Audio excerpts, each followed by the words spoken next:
Have you ever wondered what your favorite childhood characters would be like in real life? Would they really be the wholesome crew we see in movies and TV, or would their reality be much bleaker? Meet the Feebles is Peter Jackson's 1989 dark comedy classic. Now I know when you hear Peter Jackson you probably think of the Middle-earth or King Kong, but his early days started in horror. His first two movies were Bad Taste, Dead Alive, and Meet the Feebles, all of which are gory horror classics. Meet the Feebles uses the face of a family-friendly puppet troupe to comment on the bleak reality many face in show business. This movie's been on my radar for quite some time, so if gory puppet drama interests you, I hope you'll stick around as we dive into it.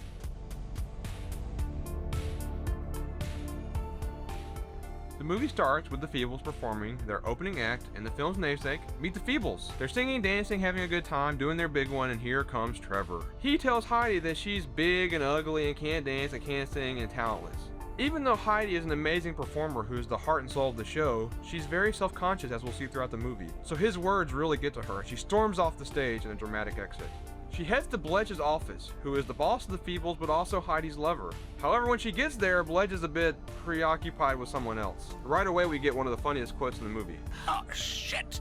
I was just about to pop my cookies! Bletch lets Heidi in and she rants and he listens, but he really doesn't care. He just wants to get her out of there so he can get back to his business. Not a second after the door closed, and Bletch said as soon as he can, he's going to replace her, and Samantha will be the new star of the Feebles. In the next scene, we're introduced to Robert the Hedgehog, a new bright-eyed recruit to the Feebles. Robert has come with great expectations of stardom, and he's just excited to be there. He's looking around for Arthur, the stage manager, but everybody's ignoring him. Finally, the character F.W. Fly shows him the way. However, F.W. wastes no time in trying to get drama from him. He's a shady reporter, and he wants any information he can about the Feebles, and he's even willing to pay for it. Finally, we get to Arthur, and F.W. leaves. Arthur the Worm is the stage manager, and he brightly welcomes Robert. He says he's been waiting for him and is excited that he's there. Right away, Robert is taken by Lucille the Poodle, another new recruit to the Feebles. Later on, Robert is watching Lucille practice, and here comes Trevor, bothering Robert too now. He tells him to piss off so he can peep on Lucille himself. He better be lucky he was talking to Robert, because if he was talking to me like that, I would have left too, but I would have at least said something back to him first. Right after, we see a new character called Wynard the Frog, who approaches Trevor to ask for the stuff. Trevor tells him it's coming later, but Wynard insists he needs it now. Looking at Wynard, it's clear he's already going through withdrawal, so he's not in a very good place. Now Robert has already decided to make his move on Lucille. He's sitting outside her dressing room trying to do his big one, but when she comes out he fumbles all over his words, and Arthur bears witness to this tragedy and decides to invite Robert in for a cup of tea. Oh, Robert, you sweet little guy, you. We finally see Heidi again. She's just finished her run. Okay, I see you, Heidi, trying to better yourself. That's what I'm talking about. But unfortunately, as she's going back in, she runs into Samantha, the mistress. Samantha makes some rude remarks about Heidi's weight, so Heidi slaps her. Samantha decides she's had enough and spills the beans. And Samantha tells her that Bletch doesn't love Heidi anymore. He wants her gone and loves Samantha now. This causes a fight, and Heidi ends up throwing Samantha's ass across the alley. It's okay, Heidi. You don't need his blubbery ass anyways. Back to Robert, Arthur has clearly coached him up because he's dripped down in a mariachi getup. He's standing outside, ready to do his big one, but when Lucille opens the door, he starts to choke. Luckily for him, Arthur's still there, and he tells him to keep going, and he pulls it off. His song of love causes Lucille to instantly fold, so she invites him back into her room. This leaves Arthur in tears of joy. Now we cut to Sydney the blue elephant entering his room. Inside his room, there's these weird furball creatures he uses for his act. However, he doesn't want them in his room, so he kicks them out in the hallway. Right after they leave, a giant barrel slips and rolls down the hallway and squishes all of them in a bloody pulp. Then Trevor comes up and eats one, and it's really gross looking. It's really slimy and bloody and meaty, and it's just the first time there's some real gore in the movie. While this part of the film was certainly shocking, I wasn't shocked by Trevor the rat eating that. He looks like he eats some nasty ass shit like that.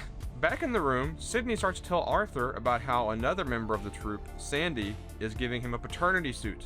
He claims Sandy's a bit of a floozy, so there's no way the baby's his. And at first, Arthur's on his side. However, when Sandy rolls in with a half-elephant, half-chicken baby, even Arthur starts side-eyeing him. It's got your eyes, Sid. Finally, we see Heidi back in her dressing room reminiscing and eating cake. Now we get a chance to see her origin story of how Bletch and her first met. There's a black and white flashback of her singing in a bar, and Bletch takes notice of her talent. After she finishes her set, she walks over and talks to Bletch, and Bletch starts recruiting her. Now, one big red flag in this scene is that Heidi reveals that she was 16 when he first met her, and right after she says she's 16, he asked her to kiss him. Now, it doesn't say explicitly how old Bletch is, but I have a feeling he wasn't 16. Bletch feeds into Heidi's dreams of stardom and tells her that if she comes with him, he can take her to big places. Although Bletch isn't even anybody at this point, he's trying to get started up himself, and he knows that Heidi is talented, so he can use her talent to make himself something. Now we really start to get an image of the position Heidi is really in.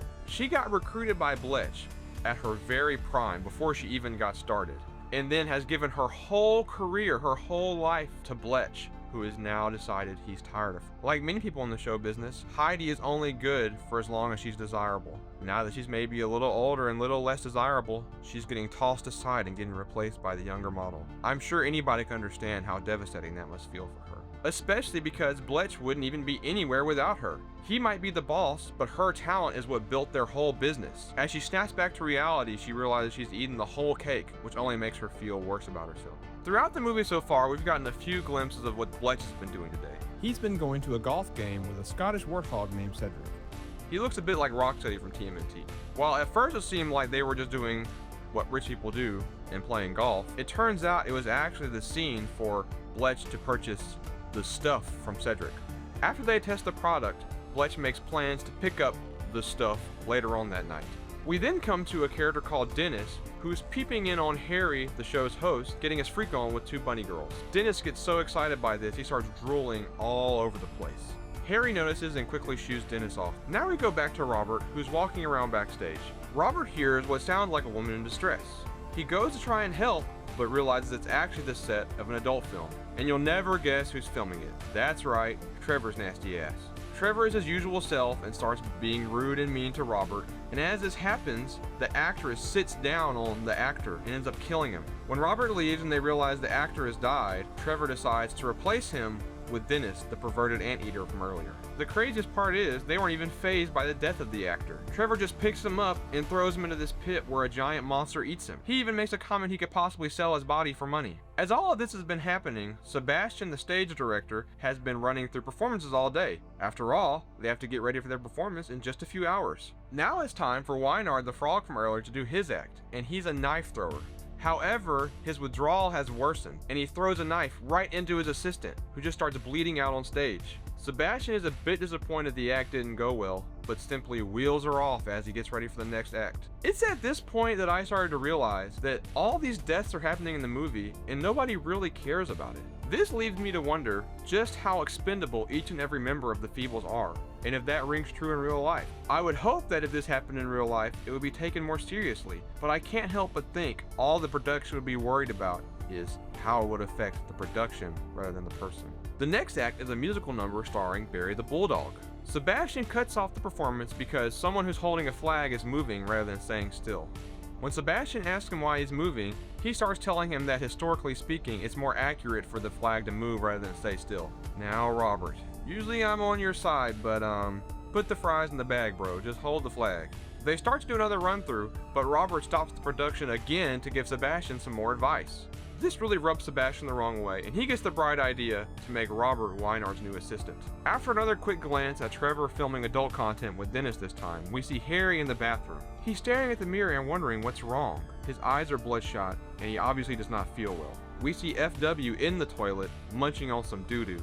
After he finishes off his lunch, he tells Harry he'll get to the bottom of what's wrong with him, and he'll make sure everybody else knows too. Now we come to one of the most separated scenes of the entire movie. Robert reports to Wynard's room to see if they should practice before the show. Wynard at first thinks it's Trevor, and then when he realizes it's Robert, he asks him if he has any of the stuff. Robert tells Wynard he doesn't believe in that and he would never do that. And Wynard says that's easy for him to say because he hasn't been through the same things. He begins to tell Robert about his time in Vietnam. As he and his comrades were trudging through the bushes, they come across one of their comrades' head on a pike. Then he and his friends are ambushed and taken prisoner by the Vietnamese gophers. While they are being held prisoner, one of them gets taken away and they eat his legs. After days and days of torture, they finally decide to end the lives of the American frog soldiers. They try to do this with a game of Russian roulette, except every time they add more bullets. Eventually they give him a fully loaded gun, but when he shoots it, the bullet ricochets around the entire room and kills all the Vietnamese gophers instead. He and his one surviving comrade make a book for it, but as they're running, his comrade falls into a pit. Wynard starts to save him, but gets too afraid of the oncoming Vietnamese gophers and ends up leaving him behind. Then he says that after the war, his time in the hospital is where he got addicted to drugs. They put him on so many medications, he developed an addiction there. This whole scene is really sad, especially when taking into consideration the time period of this movie.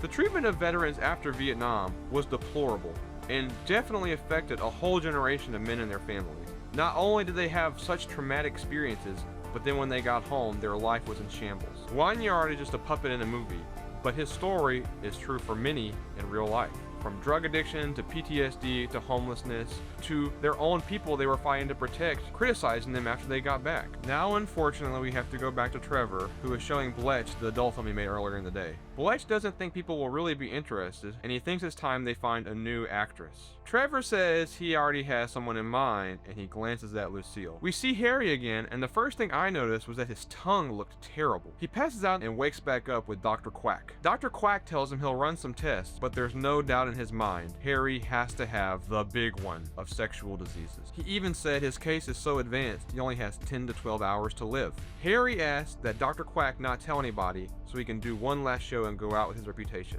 Little does he know, there's a fly in the sky. We cut back to the rehearsal, and the current act is a contortionist. The act is going alright as he bends his body every which way, but then he falls and gets his head stuck where the sun don't shine. Sebastian has had enough, and he runs to Bletch's office. He tells Bletch they've lost too many acts, and the only thing they can do is let Sebastian run his own musical number. Bro is literally begging Bletch to let him play his bit, but Bletch says that this is a family show, and his act is not family friendly, so there's no way in hell he would let him run it, and he literally throws Sebastian out of his office. Now we see Heidi take a little field trip to a bakery. When she goes inside, she says she only wants one thing, but then she grabs another, and another, and another, and in no time at all, everything in the bakery is gone. There's only one cake left, and she says she'll take it to go. Heidi is obviously very depressed, and the only coping mechanism she has right now is eating, which has caused her to develop an eating disorder. Based on what we've seen in the movie, Heidi's stuck in a bit of a vicious cycle. She gets depressed about her body and her weight, and she might try to exercise to get better, but then when her depression strikes, she just returns to eating, which only worsens her condition. We see Harry again, and his condition has only worsened. Now he has giant sores all over his face, and they even have started changing colors. FW catches a picture of Harry and starts telling him that he's already getting the article ready about Harry having the big one. Harry pleads FW not to tell, and even says he'll sign over his life insurance policy. But when FW comes in to see, Harry tries to spray him with bug spray. FW says nice try, but the story's gonna get out. Sadly, it's time for us to see Trevor's nefarious plans for Lucille. Trevor watches as Robert leaves Lucille's room. Robert lets us know that they got engaged already. After Robert leaves, Trevor goes into Lucille's room and tells her it's time to celebrate because she's going to be on the big screen. Lucille is really excited because she says it's always been her dream to be in movies. However, I don't think they have the same idea of what kind of movie she's going to be in. Trevor fixes Lucille a drink and spikes it, so when she drinks it, she starts to pass out, and Trevor starts to take advantage of her. Thankfully, Robert comes back because he brought something Lucille left in his room. While this does stop Trevor before things get too bad, it does make Robert have the wrong idea of what was going on. He thinks Lucille was cheating on him, and he gets mad and storms off as well. Now it's time for us to finally see Heidi's performance, called The Garden of Love. Her run-through goes pretty well, except for a few burps here and there, but then at the end, she falls through a swing, which splashes water on a fan, which blows the whole set away and ruins everything. Sebastian comes on stage and finds a piece of cake in her shirt, and starts berating her for her eating habit, and Heidi runs away to Bletch, screaming how depressed she is. Unfortunately, Heidi walks in on something she wasn't supposed to, and finally realizes just what's going on between Bletch and Samantha. Now Heidi has totally lost it, and runs to her room and destroys it. It cuts outside to Barry meeting Cedric's guy, Louis, with the stuff they're buying. Louis tries to leave quickly, but Barry makes him come inside as they test the product. Bletch sees Dennis walk by and invites him over to test the product as a gift. However, when Dennis snorts it all up, his nose literally melts off and he dies. Bletch tastes a little bit of it and realizes it's borax. After they press Louis, Louis reveals that the real stuff is at the docks where Cedric is. Now, of course, Louis's not going to get off scot-free either, so Bletch makes him eat a whole bag of the borax, which literally makes him melt into a puddle. So, it's time for Bletch to lay down the law. He, Trevor, and Barry all gear up to go handle their business with Cedric at the docks. However, on the way out, Sebastian tells Bletch that the show is off. Heidi won't perform, and the network won't air the show without her, so the show is done for. Bletch tells everybody to give him 5 minutes as he goes and handles it. He goes to Heidi's room and tells Heidi he wants to make love to her, to which Heidi readily agrees. A few moments later, he goes outside and says the show is still on. With that out of the way, it's time for Bletch and his crew to handle business. They drive to the docks where Cedric and his crew are, and they handle all of them. It's honestly a pretty cool sequence of fights between the crew. They drive through most of his henchmen, and some of the other ones they literally tear apart. Bletch grabs the stuff, but as they're getting in the car, a giant spider swoops in and literally bites Harry's head off. Even though that's Bletch's #1 henchman, he tells Trevor to book it. The spider latches onto the car, so Trevor drives through some hanging freight to knock it off. Right before they leave the docks, a giant whale bursts through the bridge and tells them it's over for them. Now honestly, for a second I thought it really was over for them, but Bletch tells Trevor to drive right through him.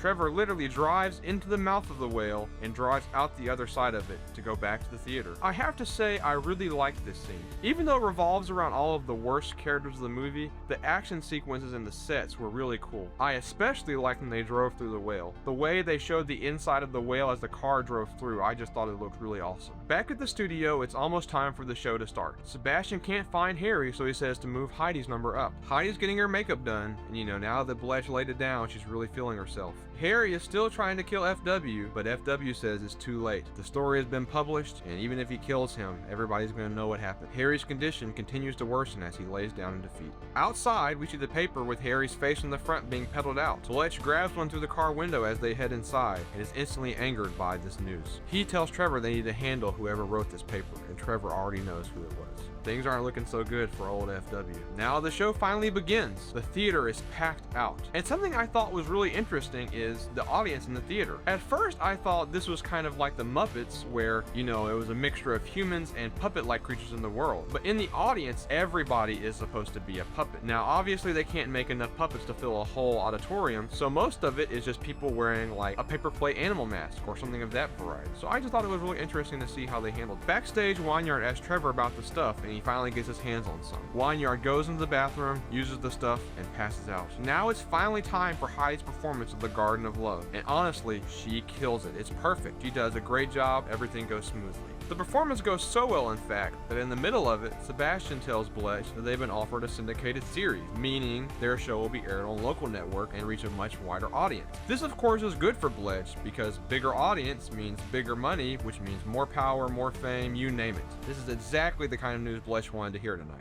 As all this is going on, Harry is trying to get himself ready to go on stage, but I have to say he looks terrible at this point. He looks like Purple Guy when Enter was inside of him, just stumbling around, rotting, sloppy, just ugh. As he's trying to get his face ready, green pus shoots out all over the mirror, and we know he's not going to be ready to go on stage. While Heidi is still doing her performance, Lucille tries to approach Robert and tell him what really happened, but he's not having it. He calls her a woos and says she's dwanks, and he never wants to talk to her again. He then walks off, and Lucille is very upset. It's finally time for FW to face the music. Bletch and Trevor have devised a plan to lure him out. Trevor goes to the makeup room and asks, "Who left a big stinky turd in the toilet?" To which FW replies, "Oh, dinner!" and flies away excitedly and hungrily. As soon as FW gets to the bathroom, Bletch grabs him and rips one of his wings off, to which Trevor says, "Oh look boss, a left-wing reporter." Bletch says he doesn't like biased press, and then rips his other wing off and flushes him down the toilet.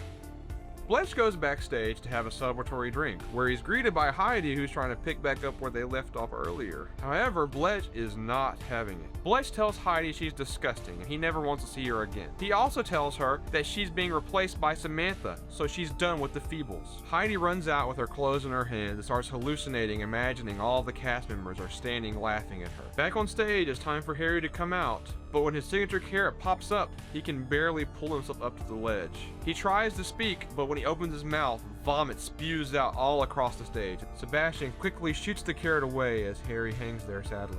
Now the show is off the rails, and Sebastian has to come up with a new plan. He sends Sydney out on stage and tells him to stall for time, and is literally about to pee his pants, when Sandy comes on stage to confront him again about the baby in front of the audience. However, the audience just laughs at this interaction, so it seems like they think it's part of the bit. Sid goes back and forth with her for a bit, but after a while he can't hold it anymore and goes backstage to relieve himself. When he gets to the bathroom, he pees so hard it almost floods the bathroom and gets all over the other dogs in there, so much so that it stains their fur yellow. Sebastian is backstage trying to find Wanyard so he can go on stage for the next act. He looks all over and finally finds him in the bathroom. He drags him out to get him ready to go on stage. We see Heidi looking at a noose, and she sadly decides to take her own life. However, when she tries to unalive herself, she falls straight through the floor. However, she's not giving up, and she goes to Bletch's office, where she grabs a machine gun and points it at her own head. However, when she tries to pull the trigger, nothing happens. At this point, Samantha, Bletch's mistress, walks in and tells Heidi not to let her stop her. She then tells Heidi that the safety's on and that's why it's not working. However, Heidi has lost it and turns the gun around and blows Samantha away.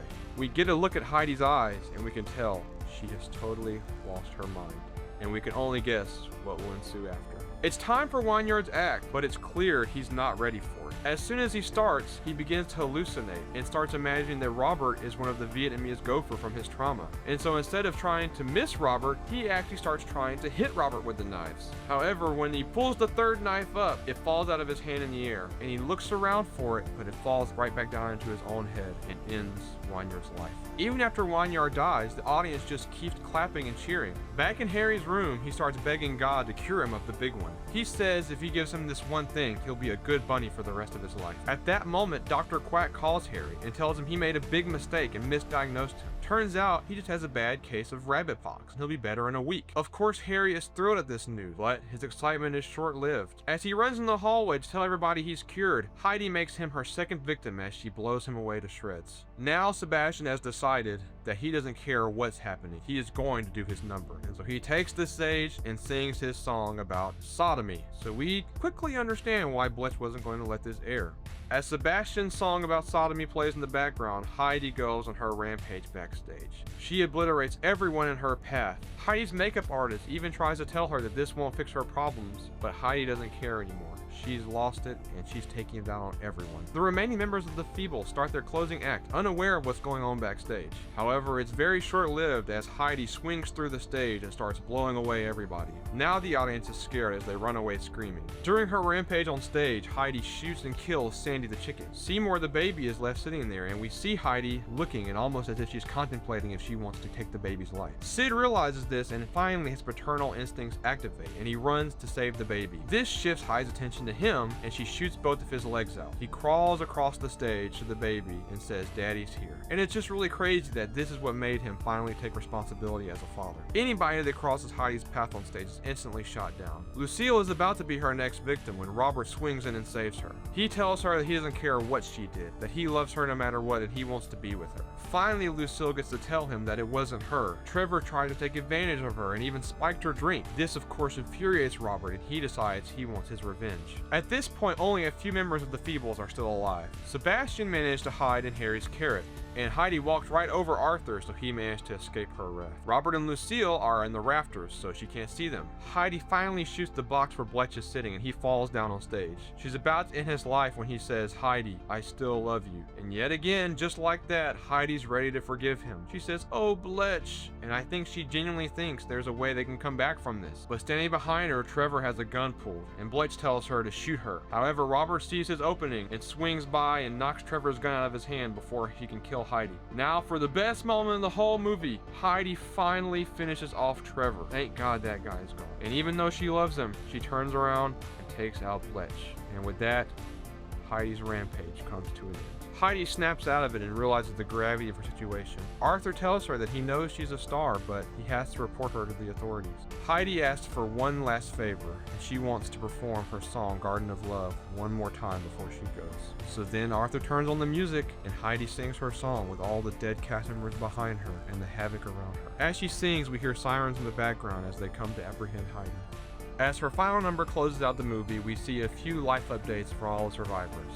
Sid and Seymour purchased an orchard where they live as a struggling horticulturalist. Arthur receives a major achievement award for his devotion to theater and retires to the country. Sebastian wrote a book about what happened where it seems like he portrayed himself as the hero of the situation. And Robert and Lucille got their happy ending where they have 2 kids and Robert is a famous fashion photographer. The craziest life update of all, however, is Heidi's. Even though she killed countless people, she only had to serve 10 years in female prison. She basically gets something like a witness protection program, so under a new identity she's working as a cashier in a grocery store. However, even though she did terrible things and she was miserable beforehand, it seems like she's happy with where she's at now. And that is Meet the Feebles. I really enjoyed this movie, and it really wasn't what I was expecting. I just thought it was going to be kind of a raunchy comedy about puppets, but it's so much more than that. It's funny, gory, and even a bit disturbing at times. I especially appreciate all the commentary on real life issues. I knew there would be some amount of commentary on real life struggles, but I was not expecting the sheer amount they talk about. They point out exploitation, drug abuse, PTSD, sexual abuse, and everything in between. I really felt invested in Heidi's life and the tragedy of her manipulation from such a young age, which resulted in the demise of so many. My favorite part of the movie was probably Heidi's rampage. I really liked the contrast of Sebastian's kind of dirty and funny song playing over Heidi's slaughter backstage. And I also really liked seeing how they made all the puppets kind of blow up and get destroyed in her rampage. My least favorite part of the movie was anything that had to do with Trevor. Overall, I was extremely impressed with Meet the Feebles, and I feel like I'll never watch anything quite like it again. I'm gonna have to give it 5 out of 5 stars because it's so unique and I wouldn't change anything about it. I hope you enjoyed my thoughts on this movie, and I hope you'll give it a watch yourself. If you have any movies you'd like to see me review, please leave a comment and I'll give it a look-see. Also, if you want to see how I rated some other movies, follow me on Letterboxd, where I review every movie I watch, not just the ones for videos. I hope you enjoyed today's video, and I hope you'll tune in again.